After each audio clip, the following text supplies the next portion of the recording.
A major upheaval at BBC in a major shake-up at the British Broadcasting Corporation. The BBC's Director General and News Chief announced resignations following a controversy over the editing of a speech by US President Donald Trump in a documentary.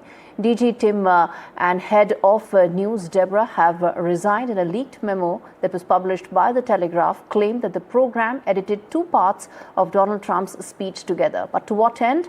Well, making it seem like he encouraged the Capitol Hill riots of 2021. And in a statement, Davey said that mistakes were made and he takes ultimate responsibility.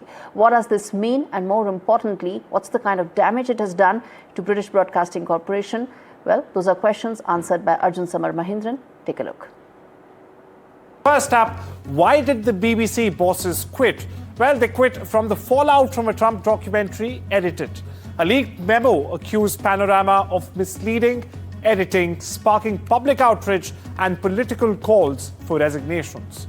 Now, next up, what was the key allegation made against BBC?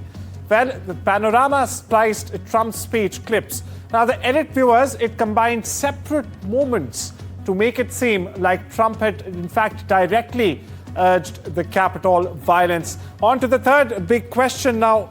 What did this edit imply? Well, it implied that Trump himself encouraged the Capitol Hill riots. Meanwhile, critics say that's a serious breach of trust for a publicly funded broadcaster.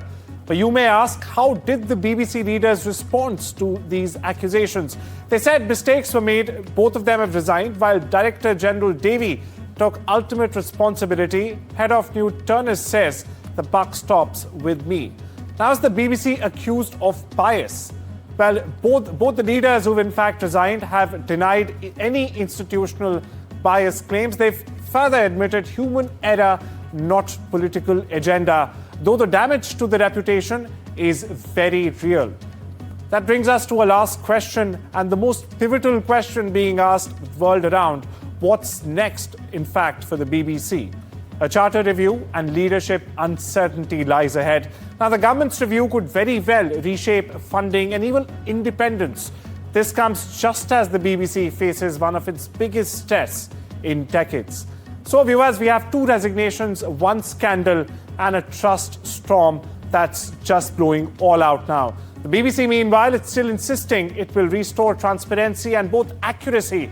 However, questions still remain about editorial integrity and also political influence. And with the new leader yet to be named, one of the world's most recognized broadcasters now faces a defining, or some might say a disrupting moment in its history.